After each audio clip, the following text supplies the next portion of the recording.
Pai, do Filho e do Espírito Santo. Amém. Como vocês estão, meus queridos? Uma grande felicidade agora, aqui no Apostolado Bento XIV, finalmente falarmos dos dogmas que envolvem Nossa Senhora. Nossa Senhora, que todos muito bem sabem, ela é a Arca da Aliança, não é? Por que Nossa Senhora é a Arca da Aliança? Antes de entrar nos dogmas, curiosidade, por que um dos títulos de Nossa Senhora é a Arca da Aliança? Ora, o que estava na Arca da Aliança? A Arca da Aliança, um envolto de ouro que continha a Palavra de Deus, no caso, as 2 tábuas dos 10 mandamentos, o cajado de Arão e o maná que desceu dos céus. Ora, é a palavra, o pastoreio e o pão, o maná.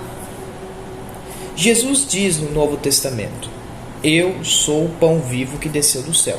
Vossos pais morreram e comeram do maná, mas quem come deste pão, mesmo que morto, viverá.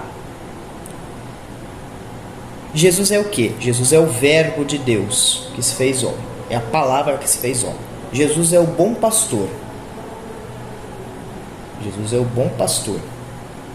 E Jesus é o pão vivo. É o pão vivo que desceu do céu. Ora, a Arca da Aliança guardava todas essas coisas que o povo judeu achava sagrado, e era sagrado. Imagine o ventre daquela que guardou tudo isso em uma só pessoa, Jesus. Por isso, o título, e é isso inclusive que São João vê no Apocalipse: a Arca da Aliança é Nossa Senhora. É Maria, a concebida sem pecado. Pega lá, já vamos chegar lá. Já tô dando spoiler. Vamos começar então. Primeiro, quais são os 4 dogmas marianos? São 4, tá? Por enquanto. Por que por enquanto? Porque depois eu vou fazer um chute de qual vai ser o próximo dogma mariano. Mas são 4. São 4 dogmas marianos. 4 dogmas definidos pela Mariologia. O que esses 4 dogmas têm em comum? Eles nos apontam para Deus e para a grandiosidade de Deus, e vocês vão perceber quando nós formos dissecar esses 4 dogmas. Qual que é o primeiro de todos? Maternidade divina de Nossa Senhora, ou como era traduzido, se não me engano, do grego, Theotokos, ou melhor, Theotokos. O acento é no tó. Este dogma foi definido no Concílio de Éfeso em 431 contra a heresia nestoriana. O nestorianismo, ele negava tanto a divindade do Espírito Santo quanto que ele poderia fazer alguém se encarnar no seio de uma virgem. Não, no caso, não, estou confundido com o próximo, perdão. Que no caso. Tô maluco. Não, é isso mesmo, perdão, gente. Que poderia ser encarnado no seio de uma virgem. A maternidade devia dar a luz a Deus. Essa é a questão. Na concepção dos nestorianos, não tinha como Deus, no caso, Maria, ser mãe de Deus. Theotokos significa isso, a mãe de Deus. Inclusive, na primeira oração mariana do século II, nós temos justamente isso. Do século III. Isso, do século III. A Sutendon, se não me engano, é assim que se fala: a vossa proteção recorremos, Santa Mãe de Deus. O que diz o dogma da maternidade divina? Que Maria é mãe de Deus, ponto. Simples. Os nestorianos negavam. Hoje muitos protestantes negam também. Não os protestantes históricos. Os protestantes históricos criam na maternidade divina. Os protestantes mais modernos, a partir mais ou menos dos batistas, negam a maternidade divina, são nestorianos. Porque na concepção deles, eles não conseguiam conceber que Maria é mãe de Deus, sendo que Deus veio muito antes. Esse é um argumento que muitos protestantes médios utilizam para negar a maternidade divina. Ora, nós temos argumentos bíblicos. Que defendem com unhas e dentes a maternidade divina. Vamos lá. Nós temos quando Santa Isabel saúda Nossa Senhora, falando: como pode a mãe do meu Senhor, quem que é o Senhor? Quem que sempre é mencionado o Senhor? Deus. Como pode a mãe do meu Senhor vir até aqui? Ou quando o anjo saúda Maria: Deus é ave cheia de graça, o Senhor é contigo. Percebe? Tem a profecia de Emanuel em Isaías: Deus conosco. E nós temos todas essas passagens, a mãe do Senhor. Depois até podemos dar uma olhada não só nas citações, que a igreja primitiva está cheia: Orígenes, Dionísio, Santo Atanásio, São João Crisóstomo, Santo Agostinho. A primeira oração mariana justamente fala Mãe de Deus. E essa definição no concílio de Éfeso foi contrária, defendida pelo patriarca de Constantinopla, que era Nestório, né? Que ela era só mãe de Cristo, mas não mãe de Deus. Só que isso não faz sentido. Vamos lá para a definição mais teológica da coisa. E quem escreve muito isso? Santo Agostinho vai falar disso no concílio de Éfeso. E depois essa heresia vai ter uma modificação chamada monofisismo, tá? Já vou falar dela também, que já é com São Leão Magno. O que Santo Agostinho diz? Basicamente, Jesus Cristo é metade homem, metade Deus? Não pode, porque ele seria criatura. Um semideus, vamos usar a concepção do pagã, é uma criatura, tá? Então Jesus não é metade um, metade outro.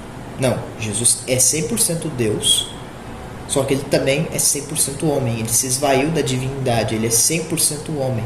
As duas partes podem se separar? Não, e a Bíblia tem várias provas. A transubstanciação, os próprios milagres de Jesus que ele fazia por pura vontade, assim, tipo, se ele queria curar alguém, ele curava. Percebe? Ao mesmo tempo que defendia que ele era 100% homem, ele verdadeiramente morreu. Olha essa coisa, Jesus verdadeiramente morreu, mas Jesus verdadeiramente caminhou sobre as águas. Jesus verdadeiramente curou o cego. Jesus verdadeiramente curou o paralítico. Jesus verdadeiramente curou quem estava com a mão atrofiada, a corcunda. Jesus verdadeiramente transformou a água em vinho. Então perceba, é uma concepção muito bonita o dogma da maternidade divina. Então Jesus é 100% homem, 100% Deus. Não dá para separar os dois. E Santo Agostinho define isso como a união hipostática perfeita.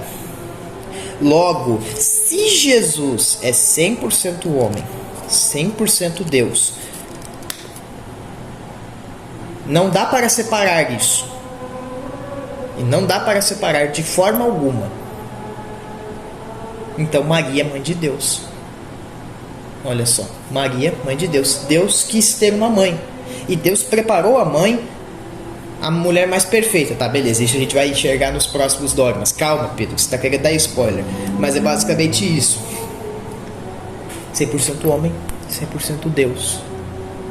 E depois vai ter no monofisismo, aí já é no concílio de Calcedônia, que com o Papa São Leão Magno, no Tomo de Leão, isso inclusive uma das razões que fez São Leão ser doutor da igreja, que ele de novo defendeu a união hipostática perfeita e proclamou esse dogma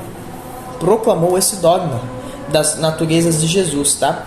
Maravilhosamente São Leão fez contra o patriarca de Constantinopla. De novo, velho, as primeiras heresias dos primeiros séculos, muitas vieram do patriarcado de Constantinopla. É o monofisismo, é o nestorianismo, tá? Só que eles dois pecam por excesso. O nestorianismo nega a natureza divina de Jesus. É só o Cristo. É basicamente só o homem que faz alguns milagres. Ele é Deus, mas só quando ele vai para o céu. E o monofisismo nega a natureza humana de Jesus. Então, é só Deus. Mas, se ele fosse só Deus, como é que ele morreu? Deus não morre, Deus é espírito. Essas coisas, é como se Jesus fosse só uma casca. Então, são essas duas heresias que foram combatidas por esse dogma.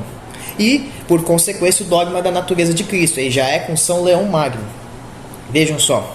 Esses são os argumentos desse dogma, né? Mais tarde, cerca de 200 anos depois, nós tivemos o Sínodo de Latrão. Vocês podem encontrar como Concílio de Latrão, mas não é o Concílio Ecumênico de Latrão, o primeiro, não. É um sínodo. Este sínodo proclama a virgindade perpétua de Maria. Maria é sempre virgem. Foi virgem antes, foi virgem durante e foi virgem depois do parto. Esse é um dogma que é muito questionado pelos protestantes. Isso por quê? Porque os reformadores, mas a posteriori, principalmente de presbiterianos para frente, até os anglicanos e alguns luteranos não defendem a maternidade divina. Depois eles foram abandonando, tá?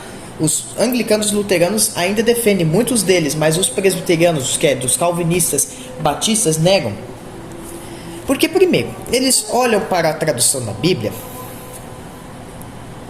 e veem lá, Jesus teve irmãos. Só que, aí que tá. Como é que Jesus teve irmãos se o Tiago, filho de Alfeu, é filho de outra pessoa, Alfeu, que é dito irmão de Jesus. Irmãos de Jesus. Ora, na própria Escritura, a palavra irmãos foi utilizada com Abraão e Ló. Só que Abraão e Ló não são irmãos, é tio e sobrinho. Irmãos, para os antigos hebreus, significava parentes. E no caso, provavelmente, se eu não me engano, é Tiago, não é João. Eu me esqueci qual que são os personagens que são chamados de irmãos de Jesus. Mas esses irmãos de Jesus, na realidade, eles não são irmãos, são primos. São primos.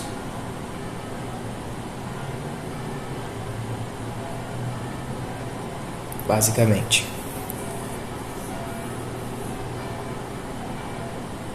Alguns autores da igreja primitiva, como Tertuliano, até afirmam que talvez ela teve baseado em uma coisa que agora eu vou dizer, que é basicamente, em Mateus 1,25 é dito: José não a conheceu enquanto ela não deu à luz a um filho. Conheceu, no sentido bíblico, teve um coito. Só que, nesse caso, trazido para o contexto, primeiro, cadê os irmãos de Jesus? Não mostra em nenhum momento. Mostra, Jesus teve irmãos. Mas aqueles irmãos, nós já vimos, se você dá uma boa olhada, é filho de Alfeu. Como é que vai ser filho de Alfeu se Maria era casada com José? Em nenhum momento também diz que Maria casou de novo, tá?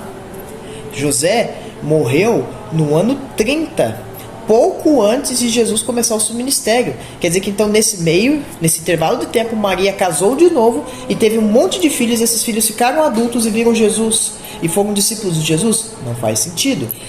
Você já pega pela lógica. Há quem diga que José também teve outros filhos antes de ser casado com Maria, mas também não tem lógica, porque aí ele teria que ter tido os filhos, a mulher dele morreu um ano depois, ou os filhos seriam muito mais velhos que Jesus. Então não.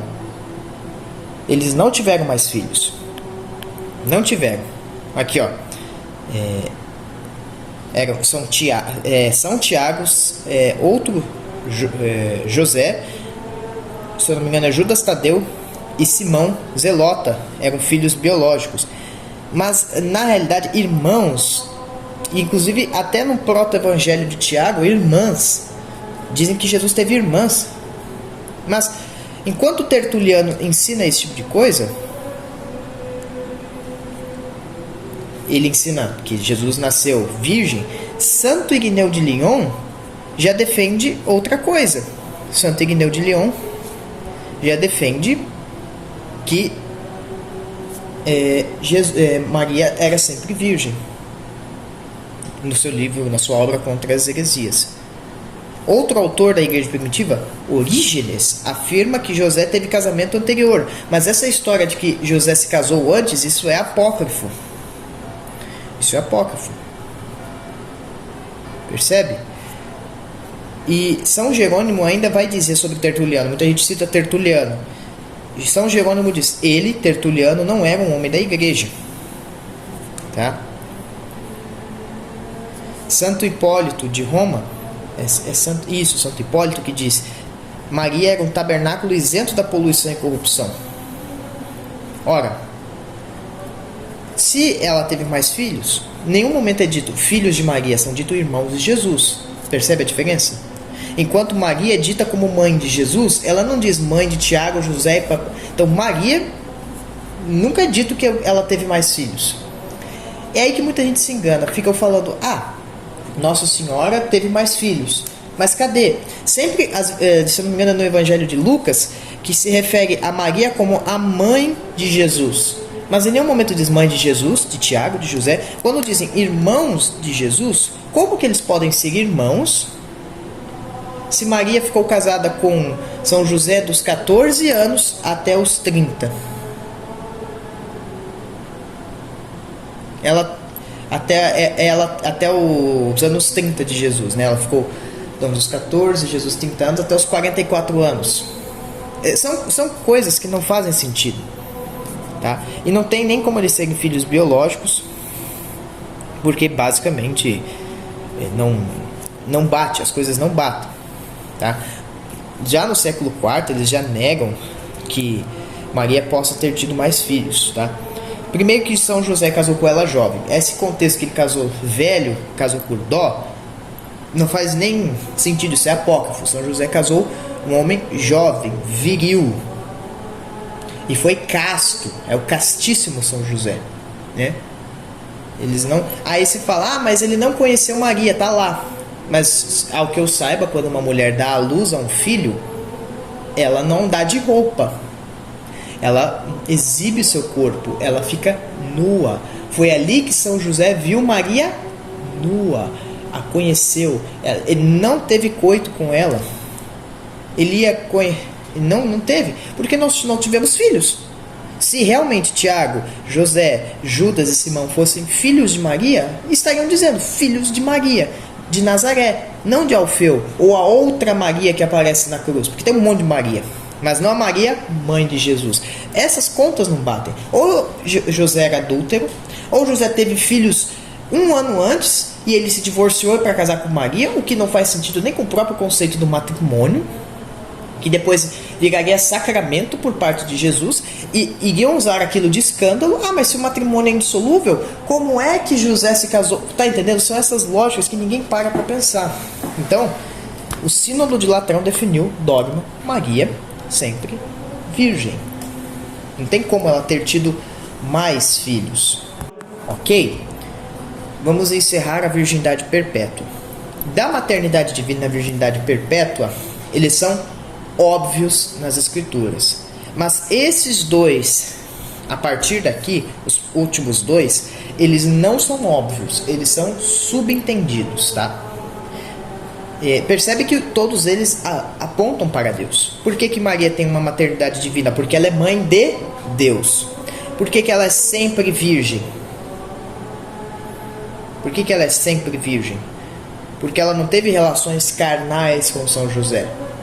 Eles foram castos, cuidaram do Filho de Deus, suas atenções foram para o Filho de Deus. Jesus não teve irmãos. Tem gente que diz que Jesus ainda sofria bullying dos irmãos. Como é que ele ia sofrer bullying dos irmãos se ele era o mais velho? Percebe? Tem umas coisas que não fazem sentido. E se Jesus teve mais irmãos, por que é que não falam deles quando Jesus já está criança? Lá no templo? Tá entendendo? Ou por que não diz no resto das escrituras que Maria teve mais filhos? Falam irmãos de Jesus. Irmãos, no contexto bíblico, ainda mais se você olhar bem a tradução, se eu não me engano até tem diferença na tradução, significam parentes, mais específico, nesse caso, primos.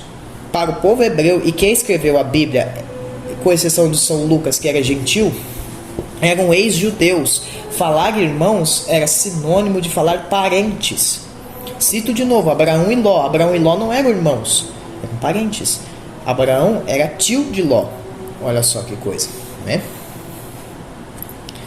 Vamos para o terceiro dogma mariano, a Imaculada Conceição.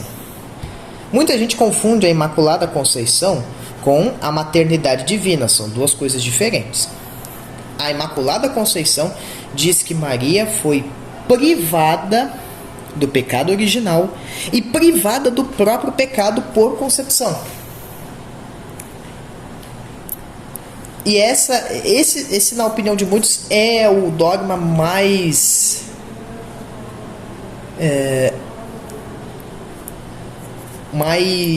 escandaloso. Muitos negam este dogma. Este dogma foi proclamado pelo Papa Beato Pio IX em 8 de dezembro de 1854 na bula Ineffabilis Deus, né? Em duas aparições, Nossa Senhora confirmou, ela estava isenta do pecado original. Uma delas, em 1830, muito próxima da proclamação do dogma, onde ela apresentou a Santa Catarina de Laboré uma medalhinha, se eu não me engano é a medalha milagrosa. Ó Maria concebida sem pecado, rogai por nós que recorremos a vós. E em 1858, 4 anos depois da proclamação do dogma, Nossa Senhora apareceu para Santa Bernadette Soubirous, na cidade de Lourdes. Nossa Senhora de Lourdes, eu sou a Imaculada Conceição. Só que assim, muitas pessoas erroneamente acreditam que um dogma é uma invenção da igreja plenamente artificial, justamente para a igreja embutir algum valor. Cito o dogma da infalibilidade papal lá para não questionar as ações do Papa. Não é isso. Para se conceber um dogma, uma verdade de fé, são centenas, milhares de anos. O dogma da infalibilidade papal, por exemplo, foram 1870 anos, se não me engano, Concílio Vaticano I. Então são milhares e milhares de anos para, de fato, um dogma. É a compreensão teológica. Toda a verdade, toda a revelação foi deixada por Jesus? Sim, mas Jesus não deixou nada, vamos dizer, como a minha mãe costuma dizer, a bangu. Ele não deixou nada explícito. Seria muito bom, né, se Jesus tivesse falado todos os dogmas, tudo que a gente crê e voltado. Não, ele deixou a sua revelação, por isso nasceu a teologia. Olha só. E foi a mesma coisa com a Imaculada Conceição. Há quem argumente que Santo Tomás de Aquino negava a Imaculada Conceição.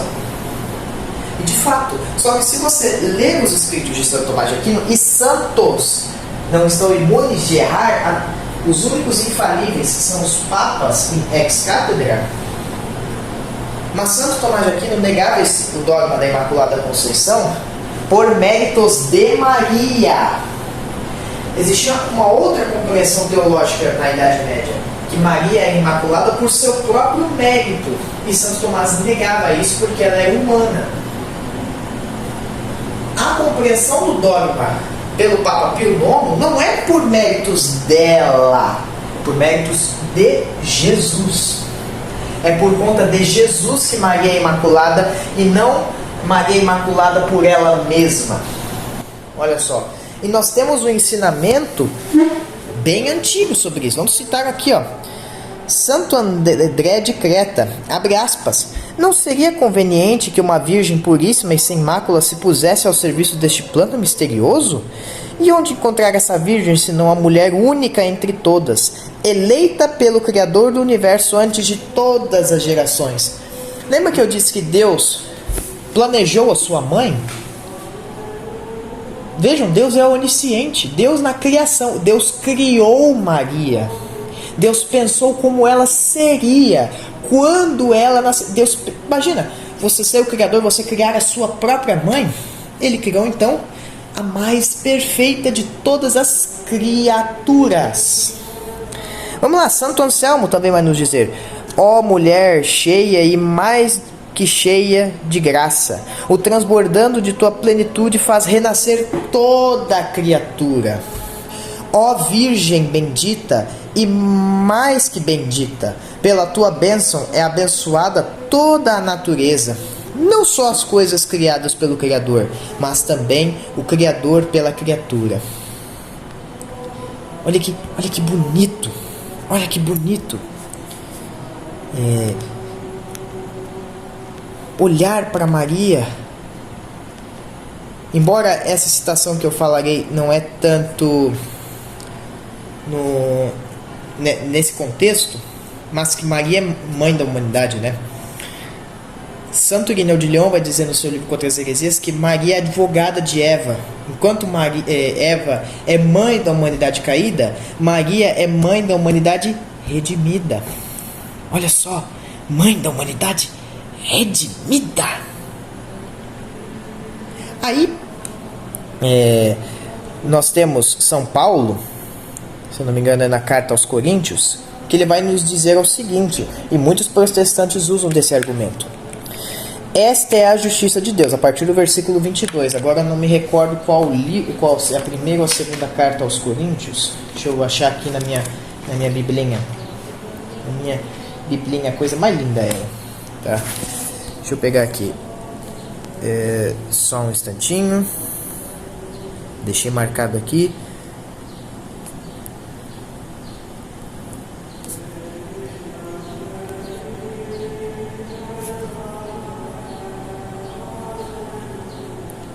Pega lá.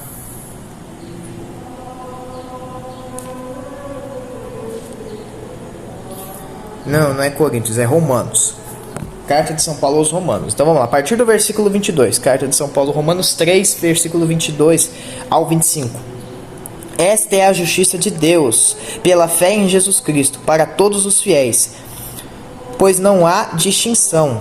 Com efeito, todos pecaram e todos estão privados da glória de Deus, e são justificados gratuitamente por sua graça. Tal é a obra da redenção realizada em Jesus Cristo. Deus o destinou para ser, pelo seu sangue, vítima de propriação mediante a fé. Assim, ele manifesta a sua justiça, porque no tempo de sua paciência ele havia deixado sem castigo os pecados anteriores. Muitos protestantes citam essa passagem para dizer todos pecaram. Mas depois nós vamos dar uma olhada para ver se realmente todos pecaram. Quer dizer que então Paulo mentiu? Não. Toda criatura humana pecou. Mas Maria foi uma exceção à regra. Justamente porque não podia habitar algo puro, impuro. Depois nós vamos ver em outra carta de São Paulo. Mas uma compreensão que a igreja sempre faz é o seguinte: imaginemos que o pecado original é um poço. E toda a humanidade está dentro desse poço. Maria está fora do poço, olhando. E antes que ela própria pudesse cair em pecado, Jesus salva todos, tanto quem está dentro do poço, quanto ela, impedindo ela de cair no pecado. Então a graça de Deus salvou a própria Maria também. Salvou Nossa Senhora. Mas nós vamos ver no Antigo Testamento realmente se Maria poderia ter sido pecadora. Vamos lá. No livro de Jó, nós temos no capítulo 14 a seguinte condição: o homem nascido de mulher tem vida curta e cheia de inquietação. Ele se abre como flor e logo é cortado, foge como sombra e não dura. E tu abres teus olhos sobre alguém assim, e me levas em julgamento contigo? Quem pode tirar o puro do impuro? Ninguém. Se os dias dele já foram fixados, aí vai continuando. Aqui, nesse livro, quando nós estamos falando sobre a condição humana, basicamente, o autor cita sobre o pecado original. É muito impressionante que aqui ele vai dizer: quem pode tirar o puro do impuro? Ninguém. Então veja, o que na escritura de Jó quer dizer? Os humanos vieram do impuro, do pecado original. Quem pode tirar o puro do impuro? Guardem isso. Se nós continuarmos também já no capítulo 15 do livro de Jó, onde é basicamente uma discussão sobre o próprio Deus, as consolações de Deus. Vamos lá. No versículo de número 14 do capítulo 5, no capítulo 15, nós temos o seguinte, tá? Que é o homem para ser puro, e como pode ser justo quem nasceu de mulher? Deus não confia nem mesmo em seus próprios santos, e os céus aos olhos dele não são puros. Tanto menos quem é detestável e corrompido, o homem que bebe da iniquidade como água. Olha, isso é forte. Aqui na escritura de Jó, nós estamos tendo uma questão muito pesada sobre a natureza humana. Mas esperem um pouco.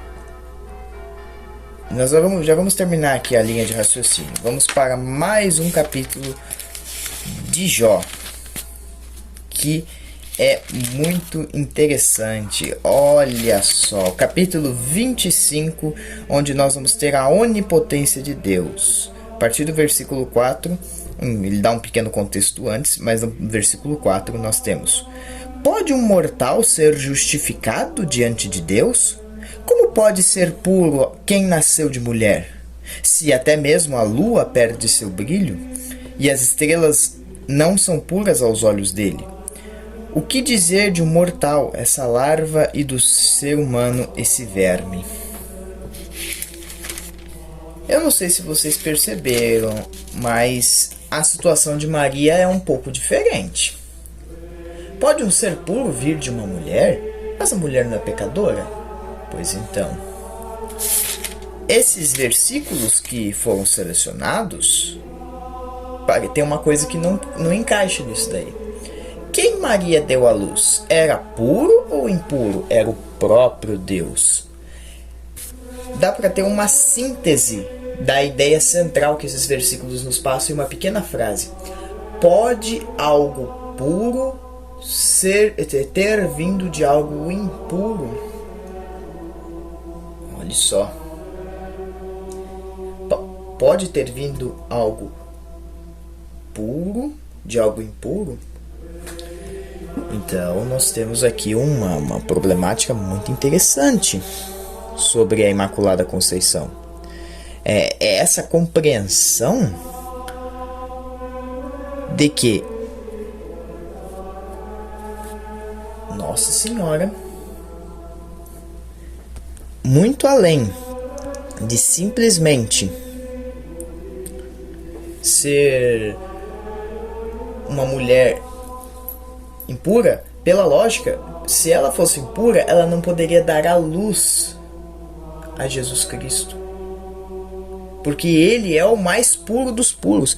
Jesus Cristo foi 100% homem em todas as circunstâncias, menos o pecado. Mas pega lá. Pode isso?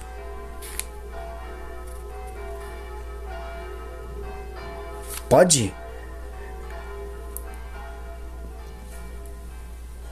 Essa noção, pode uma humana burlar a lei de Deus? Pode? Isso tem alguma problema? Vocês percebem? Aí vai ter aqueles que dizem, tá, mas e os pais de Nossa Senhora? Humanos normais. Só que eles não foram pais de Deus. Tem uma grande questão aí. E São Joaquim e Santa Ana não foram, vamos dizer, que nem Maria, preconizados. Tá? Maria, e a gente vai falar isso mais no dogma de Assunção, mas ela foi preconizada, desde o Gênesis. Porém, inimizade entre ti e a mulher. E lá, no Apocalipse, apareceu uma imagem, uma mulher vestida de sol, pouco antes de São João ter falado da Arca da Aliança. Apareceu uma mulher vestida de sol, com a lua debaixo dos pés, mulher sobre as trevas. Ela dava a luz ao seu filho, que era o Messias. Ou seja, a mulher da profecia é Maria. Então Maria já foi profetizada desde o Gênesis. E ela deu a luz ao Salvador. Percebe a diferença do peso? E lembra que eu disse, desde o Gênesis ela já está preconizada. Deus preparou a sua mãe. Deus preparou a sua mãe. Ora, vamos aqui então para uma frase de São Germano de Constantinopla. Tu, está escrito, surges com beleza, e teu corpo virginal é todo santo, todo casto, toda morada de Deus. São Germano usa como versículo Salmos 44:14. Caso não saibam, Salmos são livros sagrados que não podem ser menosprezados, né? Eles são cânticos de louvor a Deus, basicamente, muitos compostos pelo próprio rei Davi. Olha isso, que impressionante. Vamos lá.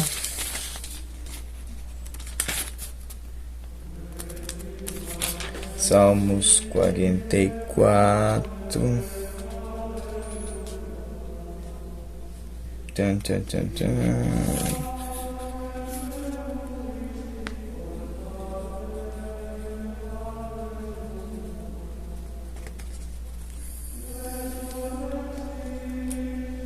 Aqui, ó. Ela é toda beleza vestida de brocados de ouro. Tá? Aqui. Algumas bíblias estão Salmos 45, entre parênteses 44. Mas tá aqui, ó. Com bordados a filha do rei é levada para dentro, na companhia de virgens, suas companheiras, que lhes vão atrás até o rei. É conduzida com alegria e júbilo, e elas entram no palácio do rei. Inclusive, isso abre margem, tá? Nós já vamos falar mais sobre isso no dogma da Assunção, mas por que é que Maria é rainha do céu? E é isso que muita gente não entende. Por que é que Nossa Senhora é rainha do céu? Nós vamos continuar, tá? Então veja, Maria é imaculada. Ela foi privada do pecado original e do próprio pecado em si para dar luz ao Salvador. Santo Irineu de Lyon vai ter uma situação muito interessante. Inclusive, se eu não me engano, eu já usei. Eu acho que já usei. Mas ela vale até nesse contexto.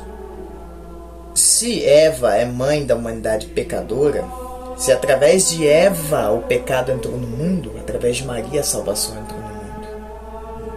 As duas são virgens, percebe? As duas são virgens. Eva foi feita imaculada. Eva foi feita sem pecado. Maria também. Santo Irineu de Lyon tem uma comparação muito linda. E com efeito, Maria é a advogada de Eva. Maria disse sim a outro anjo, não ao anjo das trevas, não ao Satanás. Ela disse ao anjo de Deus, Gabriel. Ela foi obediente a Deus. Eis a escrava do Senhor, faça-se em mim segundo a tua vontade, a tua palavra, perdão.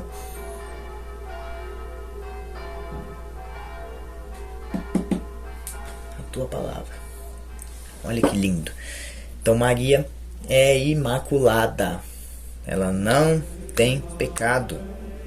Justamente para ela ser a mãe do Salvador. Ela não foi uma mulher qualquer. Ela foi a mulher. Jesus, em nenhum momento no Evangelho, chama ela de mãe. Seria até um desrespeito chamar ela de mãe. Ela é a mulher. E quando se refere a mulher, se você pegar a Bíblia... Vamos lá, vamos pegar um Novo Testamento aqui, ó.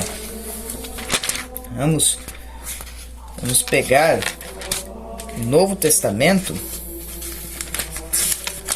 Deixa eu ver se eu acho, pelo menos... as bodas de Caná. Tentação do deserto. Batismo de Jesus. Tentação de jogo.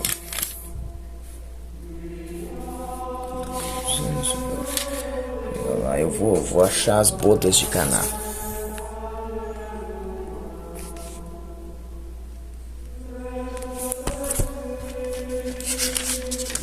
Não, aqui eu tô em Mateus, não é João. Aqui, achei. Isso daqui não estava previsto no script não, tá? Vamos lá. Mulher. O que tem a ver com isso? minha hora ainda não chegou. E aí o próprio São João disse, a mãe de Jesus. Mas uma coisa vocês vão perceber, todas as vezes que Jesus vai falar com Maria, os nossos queridos evangelistas se referem a ela como mulher. Mas não é só mulher com um M minúsculo, que é o substantivo indefinido. Indefinido não. É indefinido ou impróprio? Agora me fugiu o português, porque tem o próprio, são nomes próprios, tipo o meu, Pedro, João, são nomes próprios, não é nome de coisas ou de gêneros, que é o gênero mulher, mas refere a qualquer mulher, homem. Não é assim. Definitivamente não é assim, né? Quando Jesus vai se referir a Maria, a Nossa Senhora, ele nunca faz desse jeito, percebe? Então, se nós vamos lá para a crucificação de Jesus, ainda no Evangelho de João, tá? Ainda no Evangelho de São João, tá? Jesus, quando os soldados fazem túnica,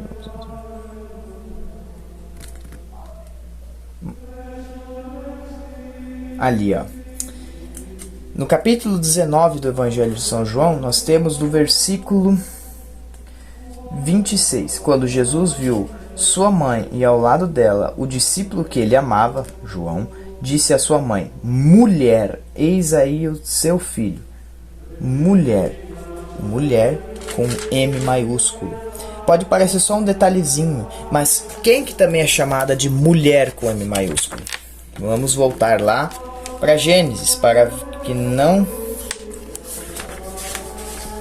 surjam nenhuma dúvida.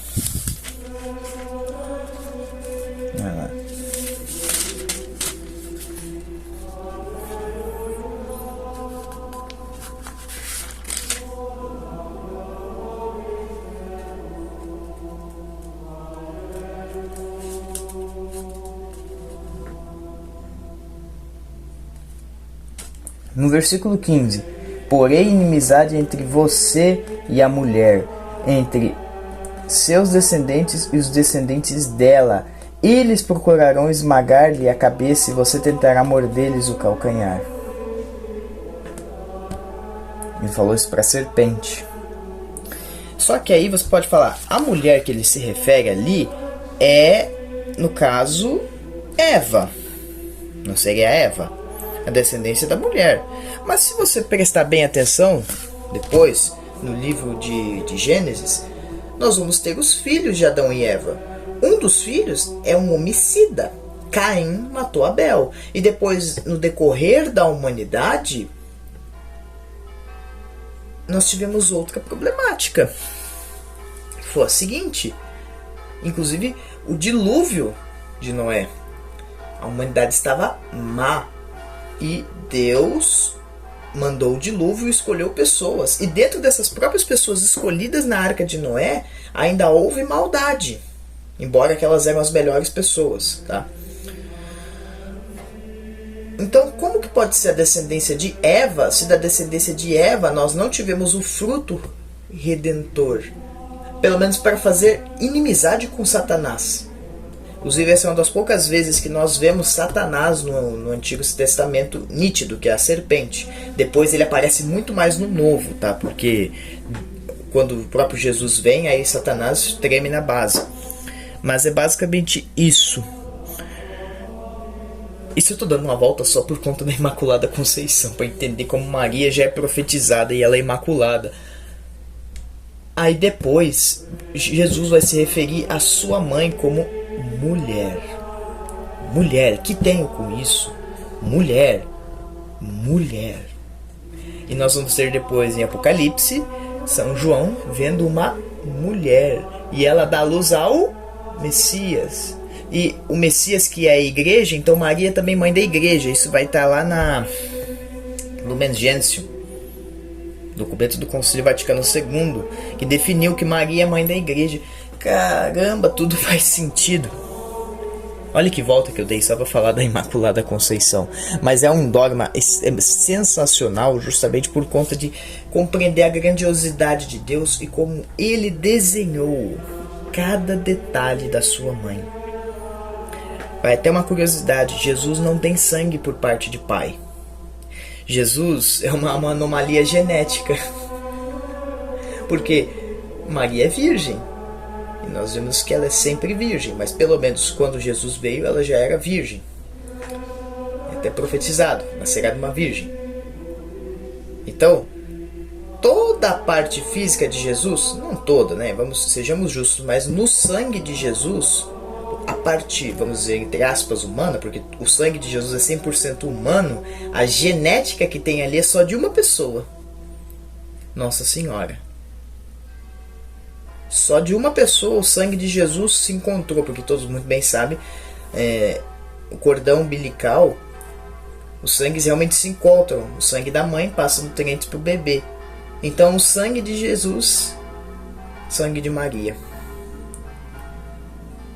Isso até me treme, cara. É uma coisa sensacional. Jesus não tem sangue de São José. Meio óbvio. Como é que o sangue de uma pecadora vai circular nas veias do sangue do Salvador e daquele que é sem mácula e sem pecado? São certas coisas que não fazem sentido. E o último dogma mariano até então, no momento deste vídeo, né, nós estamos em novembro de 2023, o último dogma é basicamente o da Assunção de Nossa Senhora.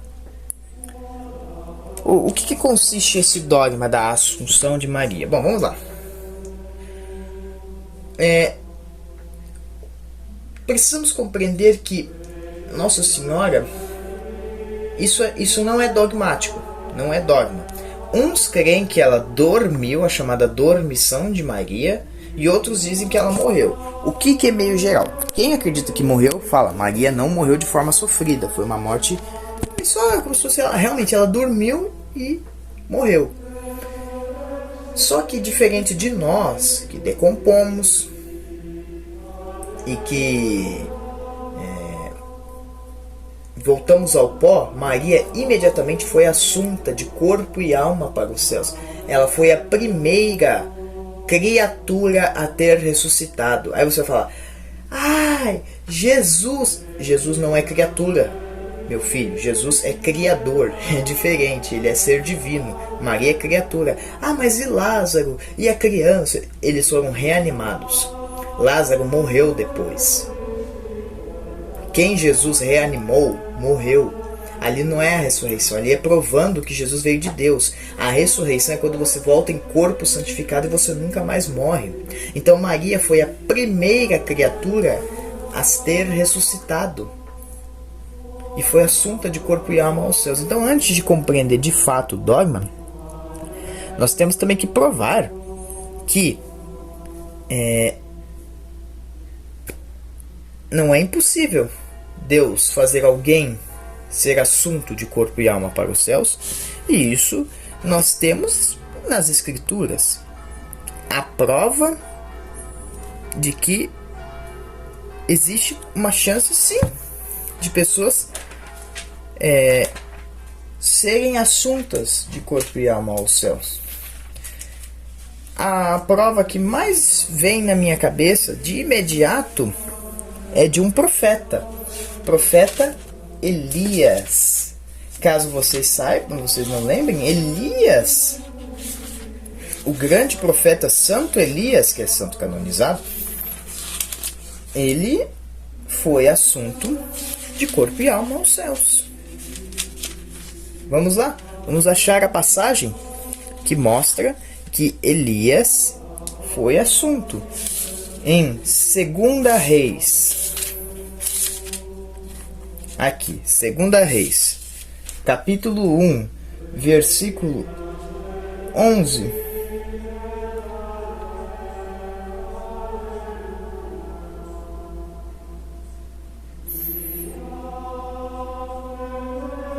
Aqui, vamos lá.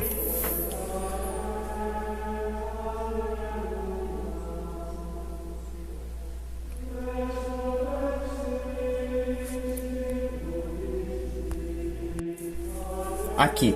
O rei tornou a mandar um comandante de 50 com os seus 50 comandos e disse a Elias: homem de Deus, o rei manda dizer, desça logo. Elias respondeu: se sou o homem de Deus, que desça do céu fogo de Deus e queime você e seus 50 comandados. Desceu fogo do céu. Desceu do céu fogo de Deus e queimou o comandante e seus 50 comandados, 50 soldados. O rei mandou pela terceira vez.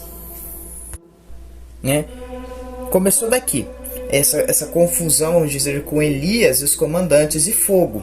Aí você pula para o próximo capítulo, que é aqui.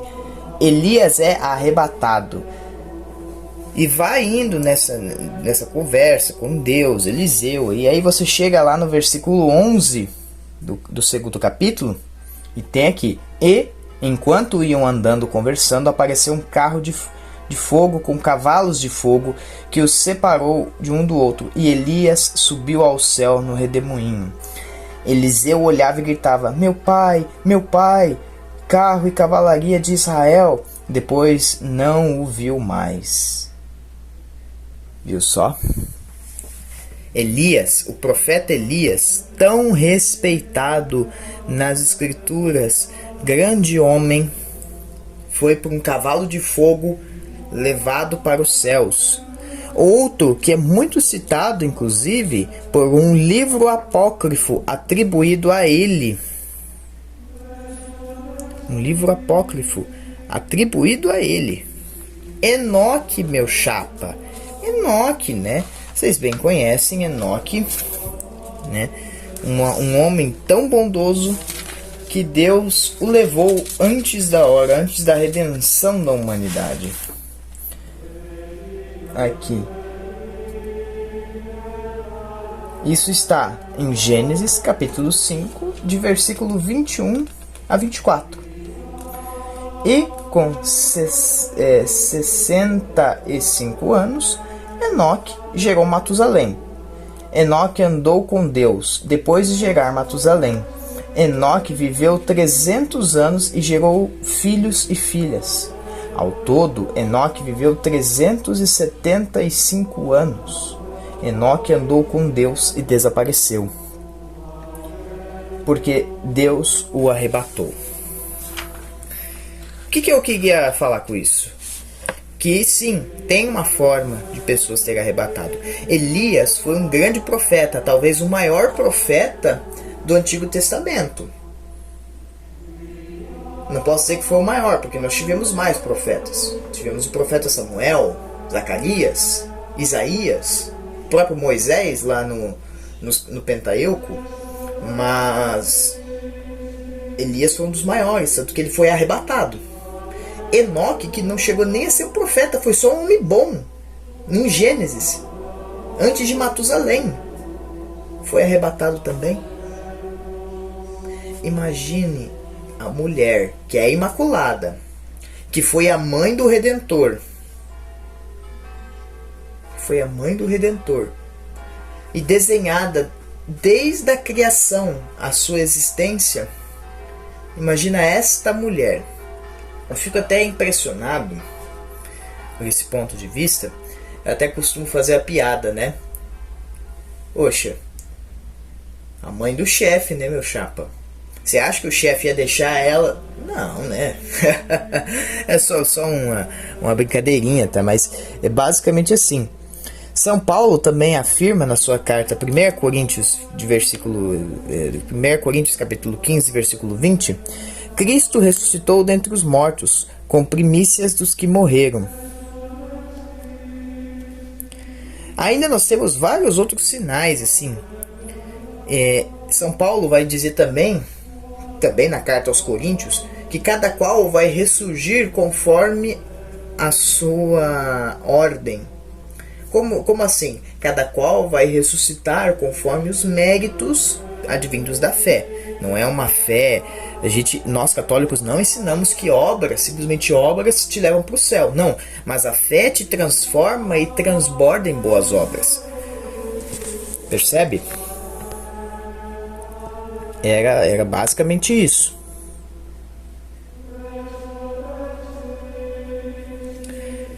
E existem vários sinais. São Paulo fala muito disso na primeira carta aos Coríntios. Eis que vos revela um mistério. Nem todos morreremos, mas todos seremos transformados. 1 Coríntios 15, capítulo 15, versículo 51. Ou nada impede. É isso que vocês precisam compreender. Nada impede nós de acreditarmos na Assunção de Maria. Isso do Buda, ela pode ter sido muito bem mandada de corpo e alma para o céu. Desde os primeiros séculos. Isso já é atestado.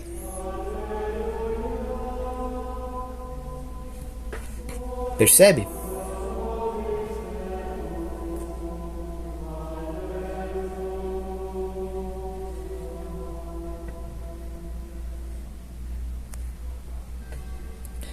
Acreditar na Assunção é acreditar que na parte divina do mistério, que percebe que os dogmas marianos apontam para Deus. Então, se você acredita que Maria é virgem, imaculada, sempre virgem, imaculada, isso faz com que seja mais divina ainda a vinda de Jesus. Você não acreditar parece que foi só alguém que nasceu. Se você parar para pensar, não foi sempre virgem, não foi uma maternidade divina, não foi sempre virgem, não foi imaculada e não foi assunta. Peraí, tem alguma coisa aí. Os protestantes não conseguem compreender essa problemática que eles criam ao negar os dogmas marianos. Tá?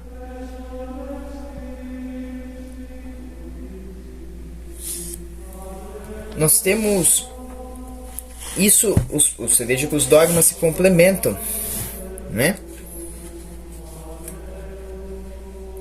Como eu havia falado lá em Jó sobre a pureza, pode algo impuro chegar ao puro? Maria foi privada do pecado de Adão e Eva, que corromperam a humanidade. Percebe? E como pode apenas profeta, Elias, não é menosprezando, não. Elias é um grande profeta, um santo.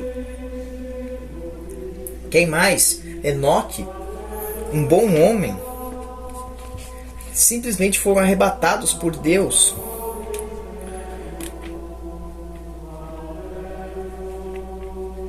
Como pode alguém chegar e dizer que Maria foi uma mulher, aquela que foi desenhada por Deus para ser a mãe do Salvador?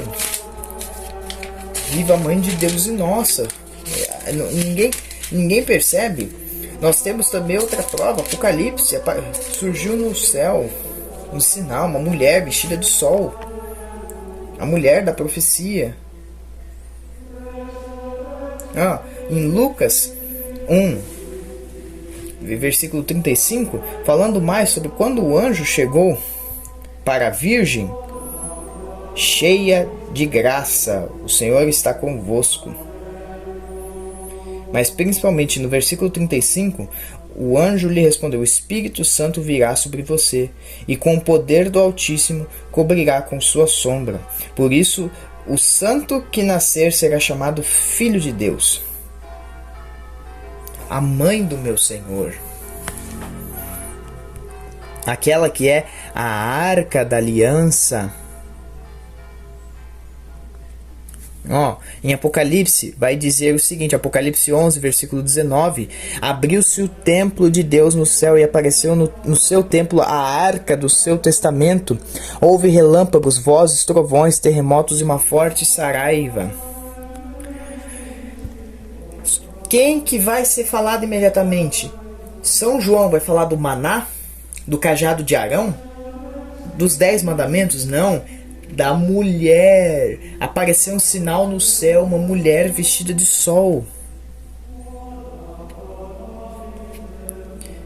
Então, e no próprio, voltemos ao Salmo. E por que não? Voltemos ao Salmo. No Salmo 46, nós vamos ter uma menção muito interessante. Ele está no meio de nós, do mestre do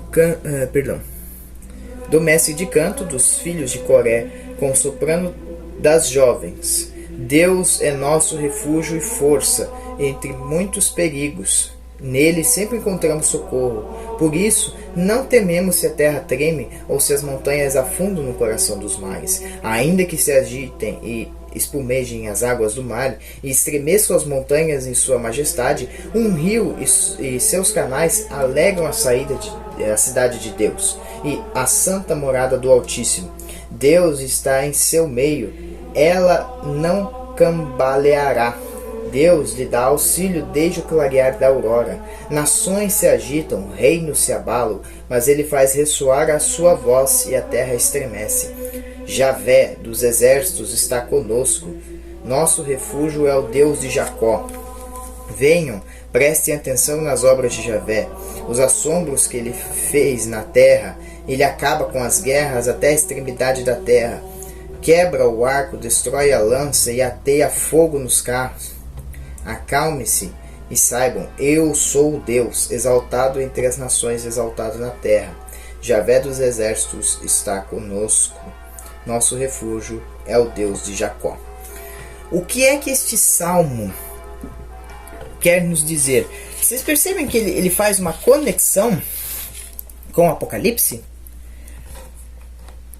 A cidade dourada, que representa a igreja. E o que isto tem a ver com Nossa Senhora? Vocês conseguiram perceber o que isto tem relacionado? Isso é uma alusão.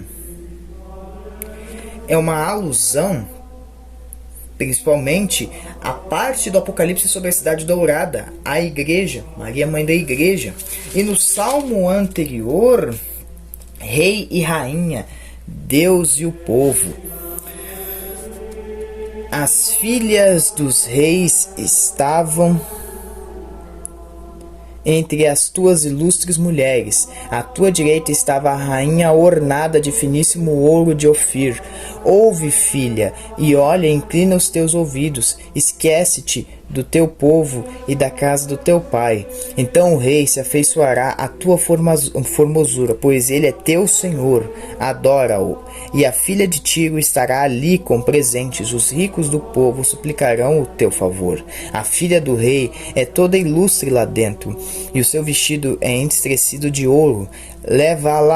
Levá-la-ão ao rei com vestidos bordados. As virgens que acompanham atrarão a ti.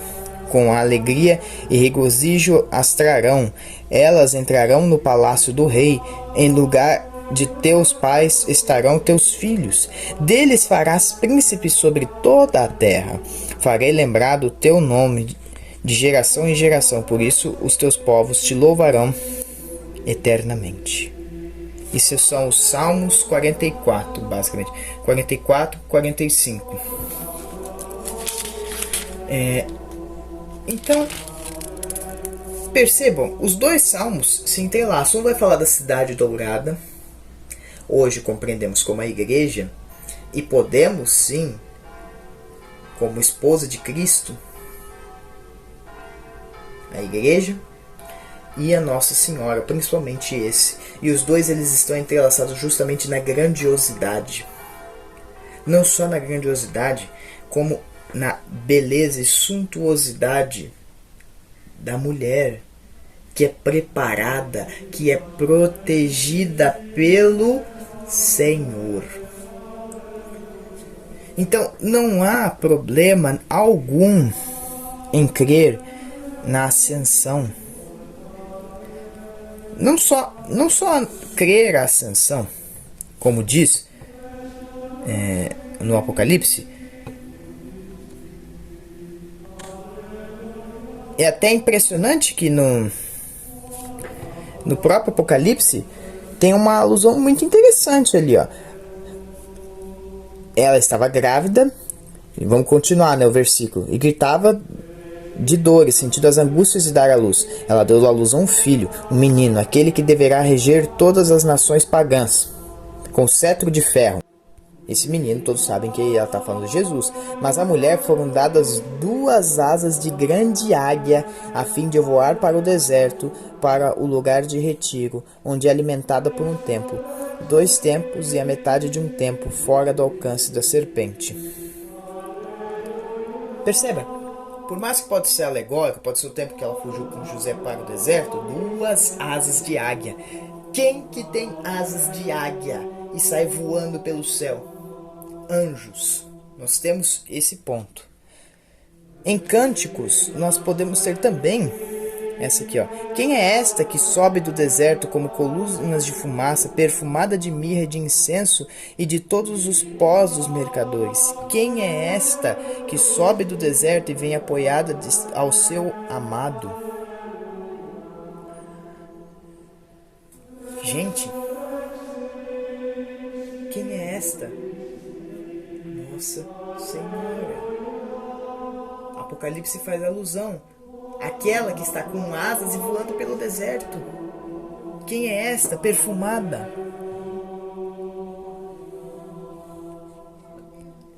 Percebe? Impressionante.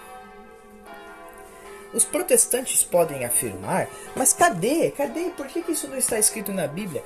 Meu filho, a Bíblia é um livro infalível, inerrante e inspirado por Deus, só que ele não é infinito. Imagina se cada ano da humanidade fosse escrito um livro da Bíblia. E não é bem assim, a história continua depois da escritura da Bíblia. Nós temos Atos dos Apóstolos e as cartas de São Paulo. Nenhum deles se volta a Nossa Senhora, porque as cartas de São Paulo, as cartas dos apóstolos, as suas comunidades e Atos dos Apóstolos, que vão dizer o que os apóstolos fizeram, e Apocalipse, que vai voltar a falar de Maria.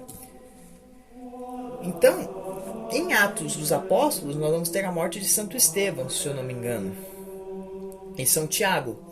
Mas não vai estar lá a morte de Pedro, de São Pedro, a morte de outros apóstolos, São Paulo decapitado, tudo isso a história nos conta. A história. E o próprio, olha, mais uma vez, um amor que eu tenho a São João é impressionante. Olha lá, ele mesmo escreve em seu evangelho: Jesus fez ainda muitas outras coisas. Se fossem escritas uma por uma, penso que não caberiam no mundo os livros que seriam escritos. No mundo os livros que seriam escritos. Então assim, nem tudo também que Jesus fez está na Bíblia. E São João alega isso. Nem tudo. Aí que entra a tradição. E é aí que os protestantes não entendem. A maior fonte de autoridade para nós católicos é Jesus, não é a Bíblia, nem a tradição, nem o magistério. Nós amamos os três porque os três vieram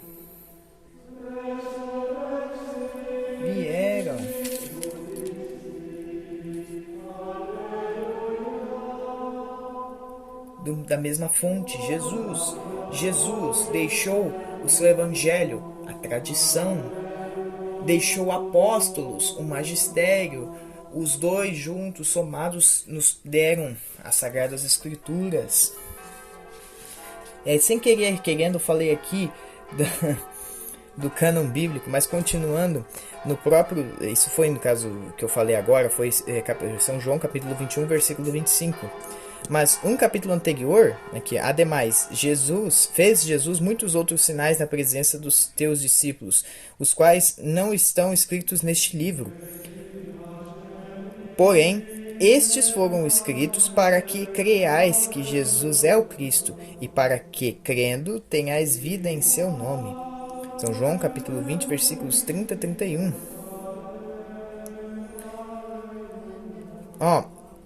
Na segunda epístola de São João, tenho muitas outras coisas para escrever-vos, porém, não quero fazê-lo por tinta e papel, pois espero ir até vós e falar-lhes face a face para que nosso gozo seja completo.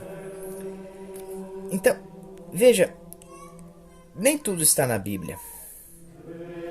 Nem tudo que faz parte da nossa fé, como por exemplo o martírio dos apóstolos. Acreditar que os apóstolos foram mártires. Ora, por que os protestantes acreditam que os apóstolos foram grandes mártires da fé, se isso não está escrito? Percebe? Não é problema acreditar nisso. Não é problema. E nós temos um argumento prático. Cadê o sepulcro de Maria? Ah, mas tem uma basílica lá em Jerusalém. Não é basílica do túmulo de Maria. É basílica da casinha que ela morou e dormiu. Basílica da dormição de Maria. Da dormição. Não basílica da Assunção. De acordo com a tradição lá, ela dormiu e lá ela foi assunta. Mas isso não é comprovado.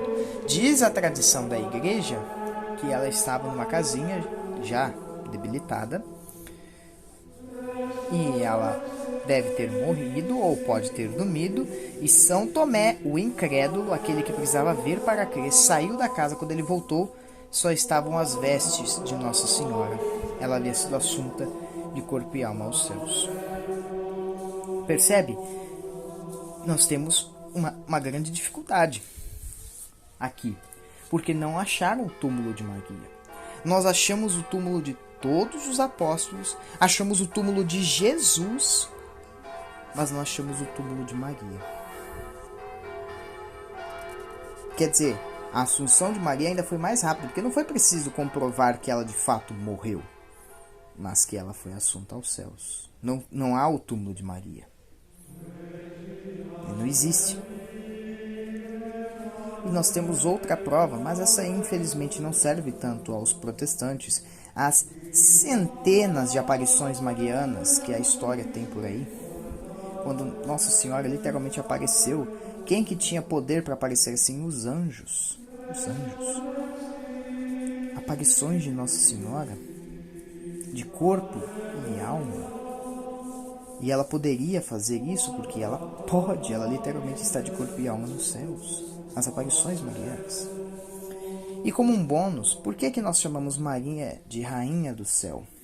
Regina Coeli. Porque na tradição judaica, e Jesus veio desse povo, não é como nós pensamos. Quando um rei assume, a sua mãe era rainha. A sua mãe era rainha. Então, percebe que se a mãe é a rainha e a mãe está no céu, logo a rainha dos céus é Nossa Senhora. É uma questão de lógica. Regina Coeli. E com esse vídeo espero ter ensinado alguma coisa, espero que vocês tenham aprendido alguma coisa, tá? Esse vídeo demorou um pouquinho para sair, mas fiz com bastante carinho. Espero que tenham saído um conteúdo produtivo. Um grande abraço, fiquem com Deus, bom começo de semana e vão em paz.